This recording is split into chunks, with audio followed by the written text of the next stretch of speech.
রহিম আশিরা থানা স্বেচ্ছাসেবক দল কর্তৃক আয়োজিত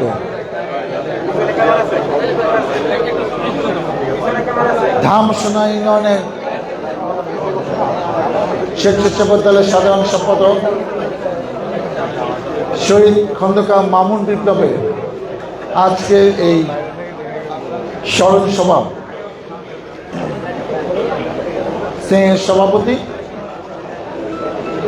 অ্যাডভোকেট জলিলুর রহমান, আহ্বায়ক স্বেচ্ছাসেবক দল আশিরা থানা, উপস্থিত আছেন বিশিষ্ট অতিথি দেওয়ান মমিনুদ্দিন বিপ্লব, সাবেক ভাইস চেয়ারম্যান সাভার উপজেলা, প্রধান বক্তা নাজমুল হাসান অভি, আহ্বায়ক ঢাকা জেলা স্বেচ্ছাসেবক দল, বিশেষ বক্তা আসাদুজ্জামান মোহন,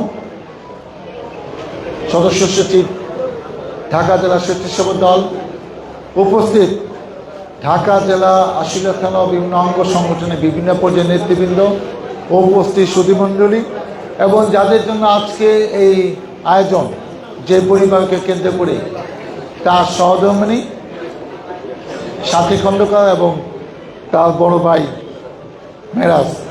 আসসালামু আলাইকুম। আমরা অনেক বক্তা বক্তব্য শুনেছি। আমাদের যেটা মূল দায়িত্ব ছিল, কাজ ছিল, দরকার ছিল যে আমাদের মাঝে একজন ত্যাগী, পরীক্ষিত, সাহসী কর্মী 5ই আগস্ট যখন শেখ হাসিনা পালিয়ে অলরেডি ভারতে চলে গেছে, ঠিক সেই সময় কিংবা তারপরে যে আন্দোলন সংগ্রাম সাভার আশুলিয়াতে হয়েছে, 2 থানাকে ঘেরাওকে কেন্দ্র করে 2 থানার বিরুদ্ধে বিক্ষোভ করতে গিয়ে, এবং সেখানে আমাদের খুব কাছের কর্মী মামুন বিপ্লব শহীদ হলেন এবং 7 তারিখে সে মারা যায়। আমি প্রথমেই শ্রদ্ধা জানাই, কৃতজ্ঞতা জানাই যে 1500 ছাত্র শ্রমিক জনতা শহীদ হয়েছিলেন এই আন্দোলনে। 15,000 আহত হয়েছেন, পঙ্গু হয়েছেন, এখনও অসুস্থ আছেন, এখনও অনেকে স্বাভাবিক জীবনে ফিরে যেতে পারে নাই। তাদের পরিবারের প্রতিও আমাদের কৃতজ্ঞতা। আজকে তাদের কারণে, তাদের উসিলায় আজকে এখানে দাঁড়িয়ে আমরা কথা বলতে পারছি, প্রতিদিন ইচ্ছা করলে যে কোনো জায়গায় যেতে পারছি, আপনারা সবাই শান্তিতে বাসায় থাকতে পারছেন, নতুন করে কোনো মামলা হচ্ছে না আমাদের বিরুদ্ধে। তাদের অবদান, অতএব যাদের অবদানের কারণে আজকে বিশাল একটা সুযোগ বিএনপি পরিবার, সারা দেশবাসী, আওয়ামী লীগ যারা করতো না তারা পেল, তাদেরকে অবশ্যই আমাদের স্মরণ রাখতে হবে, অবশ্যই তাদের পাশে আমাদের থাকতে হবে। আমি আমাদের প্রিয় নেতা দলের ভারপ্রাপ্ত চেয়ারম্যান তারেক রহমানকে ধন্যবাদ জানাই, কৃতজ্ঞতা জানাই। উনি 36 দিন ব্যাপী সারা বাংলাদেশে বিভিন্ন এলাকায় অনুষ্ঠানের নির্দেশ দিয়েছেন এবং উনিও 8-10টি অনুষ্ঠানে নিজে উপস্থিত ছিলেন স্কাইপিতে। আমাদের সৌভাগ্য, আমরা 30 তারিখে এই আশুলিয়াতে এরকম একটি অনুষ্ঠানে তাকে পেয়েছি এবং আমি খোঁজ নিয়ে জেনেছি যত অনুষ্ঠান হয়েছে সবচেয়ে সুন্দর, সবচেয়ে বড়, সবচেয়ে আবেগঘন এবং ওনার যে মূল মন্ত্র ছিল যে পরিবারগুলো ক্ষতিগ্রস্ত হলো, যে পরিবারের সন্তানটি দুনিয়া থেকে চলে গেছে, তাদের পরিবারে আকুতি, অভিব্যক্তি, বক্তব্য উনি শুনতে চেয়েছিলেন। এই সাভারে আশুলিয়াতে যারা শহীদ হয়েছেন সেই সব পরিবারে আবেগঘন বক্তৃতা, ইমোশনাল বক্তৃতা এত চমৎকারভাবে তারা হাজার হাজার লোকের সামনে বলেছে। যখন তারা কথা বলেছে আমিও বিশ্বাস করিনি এত সুন্দরভাবে নিজের আবেগ অকপটে সবার উদ্দেশ্যে নিবেদন করতে পারে। আমিও জীবনে এরকম দেখিনি। আমি মনে করি এরকম অনুষ্ঠান তাদের মর্যাদাকে বৃদ্ধি করেছে এবং আমাদের প্রিয় নেতা তারেক রহমান, যিনি আগামী দিনে প্রধানমন্ত্রী হবেন, এই দলের কাণ্ডারি, যিনি লন্ডনে বসে দলকে নেতৃত্ব দিয়েছেন, তুমিও সীমাহীন খুশি হয়েছেন, এটা আমরা জেনেছি। আমি সেজন্য আপনাদেরকে ধন্যবাদ জানাই।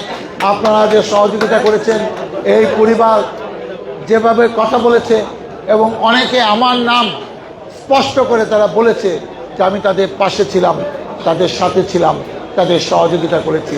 সেজন্য আবারও তাদেরকে আমি ধন্যবাদ জানাতে চাই। মামুন বিপ্লব সম্বন্ধে দুই একটি কথা বলি। একটা হলো, আমার স্পষ্ট মনে আছে গফুর ভাইয়ের একটি নির্বাচন শেষের দিকে, হয়তো 4-5 দিন আছে, এই গাজীর চরে একটি মিছিল হওয়ার কথা ছিল। সেই মিছিলে আমার আসার কথা ছিল। সামাও পরিস্থিতির কারণে সেই মিছিল কিন্তু গফুর ভাই কিংবা আমরা করতে পারি না দলের থেকে।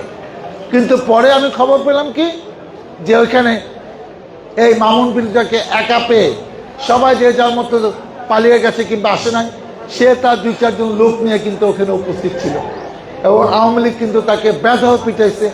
পরে আমি শুনে তাকে উত্তরা একটি ক্লিনিকে তাকে নিয়ে গিয়েছিল, আমি লোবানা হাসপাতালে, সেখানে আমি দেখতেও গিয়েছিলাম। এবং তখন স্পষ্ট, ভাই আমি একা ছিলাম, আমি 2-4 জন থাকলে ওকেও পিটাইতাম। সে আমাকে হাসপাতালে অসুস্থ অবস্থা আমাকে স্টেটমেন্ট দিয়েছে। ও অনেক সাহসী ছিল, দলের জন্য অনেক নিবেদিত ছিল।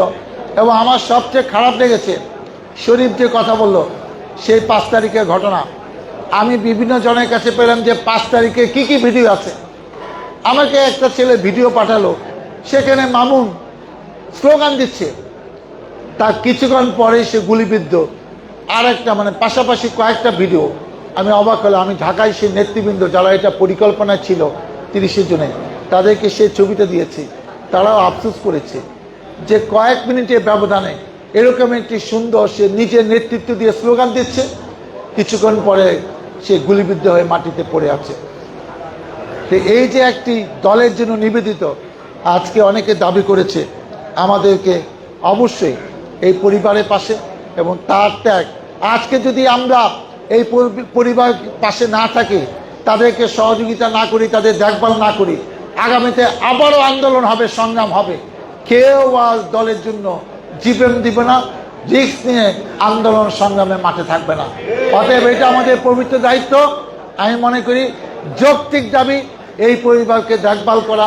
তারা যেন উপলব্ধি করে যে আমার স্বামী, আমার বাবা এই দলের জন্য জীবন দিয়েছে, দল তাদের পাশে নিবেদিত হয়ে তার চেয়ে বেশি আন্তরিকভাবে তাদেরকে সহযোগিতা করছে।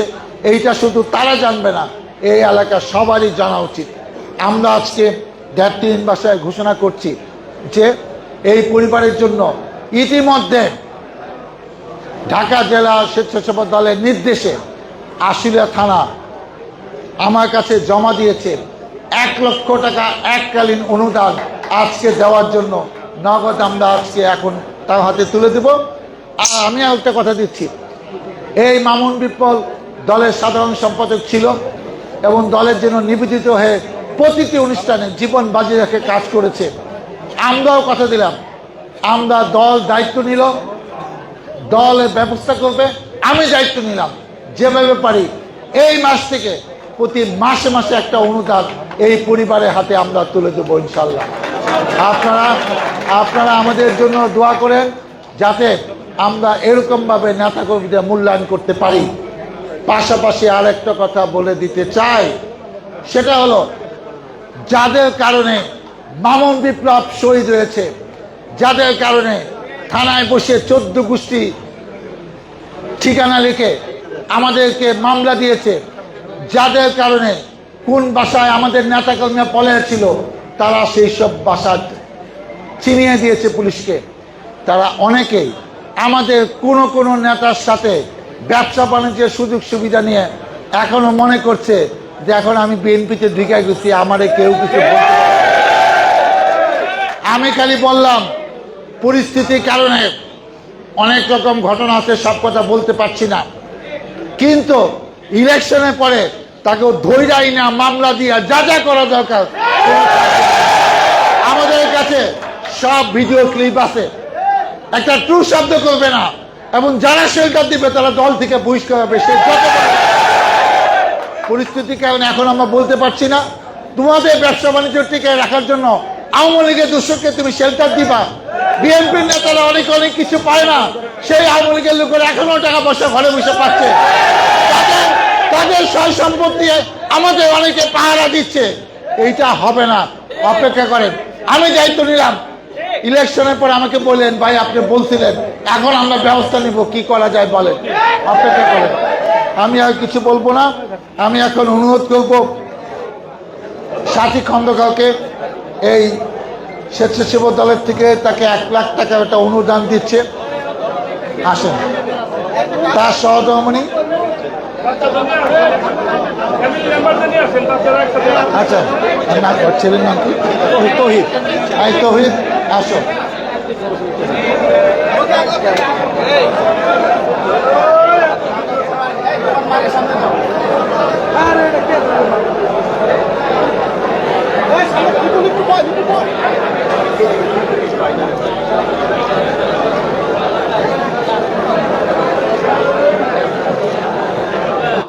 ধন্যবাদ। আমরা সবাই জানি আল্লাহ ছাড় দেন, ছেড়ে যায় না। আমরাও সেটা বললাম, আমরা ছাড় দেই, ছেড়ে দেই না। অপেক্ষা করে সময় মতো এগুলা সব বিচার আশিলিয়া মাটিতে সবারই মাটিতে হবে। সবাইকে আমার ধন্যবাদ, কৃতজ্ঞতা। আপনারা কষ্ট করে অনেকক্ষণ ধরে এখানে অপেক্ষা করছেন। আমরা সবাইকে নিয়ে, সাথে নিয়ে একটি সুন্দর বাংলাদেশ, সুন্দর সবার, সুন্দর আশিলিয়া যেন আগামীতে ঘুরতে পারি, এই প্রত্যাশা ব্যক্ত করে আশিলিয়া থানা স্বেচ্ছাসেবক দলকে আবারও ধন্যবাদ, কৃতজ্ঞতা জানিয়ে আমি আমার বক্তব্য শেষ করছি। আল্লাহ হাফেজ। বাংলাদেশ জিন্দাবাদ। শহীদ জিয়া হোক, খালেদা জিয়া জিন্দাবাদ, তারেক রহমান জিন্দাবাদ। এখন আমাদের সংক্ষিপ্ত দোয়া হবে এবং দোয়া পরে নিচে